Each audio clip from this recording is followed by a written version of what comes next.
บ่คือไผยี่ห้อเมียแพงไปใส่อยู่ใส่เศร้าแลงย้อนเมียแพงโทรหาประจำจับมือถือมาเบอร์เมียค่อยขึ้นทุกยามเมื่อลาปิดสายบอกคำโทรประจำโทรได้โทรดีมือถือเครื่องนี้โทรดีบ่เลือกสัญญาณโทรตามจนหอดห้องกลางเริ่มออกจากบ้านก็ดังทันทียันผัวดีเที่ยวอาสาวพบเพื่อนบ่ดีหักแท้จากใจผัวนี้เชื่อเถิดคนดีบ่ได้นอกใจยามเฮ็ดงาน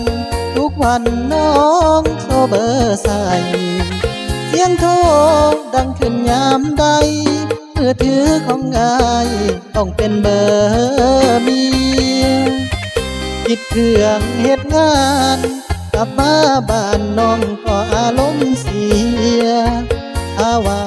นอกใจลูกเมียน้องอารมณ์เสียแบบนี้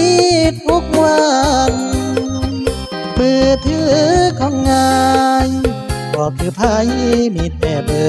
ร์เมียหับซาน้องก็อารมณ์เสียโอดว่าเมียค่อยหักค่อยลายขอโทษเด้อหมู่ก็สะดวกต้องขออภัยมืออื่นสิเปลี่ยนเครื่องใหม่เครื่องนี้บ่ใส่มีแต่เบอร์เมีย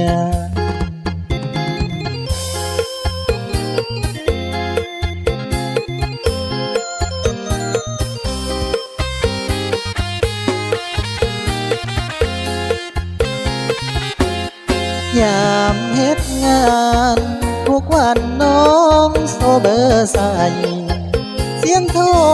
ดังขึ้นยามใดมือถือของงายต้องเป็นเบอร์เมียปิดเครื่องเฮ็ดงานกลับมาบ้านน้องก็อารมณ์เสียถ้าว่านอกใจลูกเมียน้องอารมณ์เสียแบบนี้ทุกวันมือถือของงายก็คือไผมีแต่เบอร์เมียอับตาน้องก็อารมณ์เสียโทษว่าเมียค่อยหักค่อยลายขอโทษเด้อหมู่ก็สะดวกต้องขออภัยมืออื่นสิเปลี่ยนเครื่องใหม่เครื่องนี้บ่ใส่มีแต่เบอร์เมีย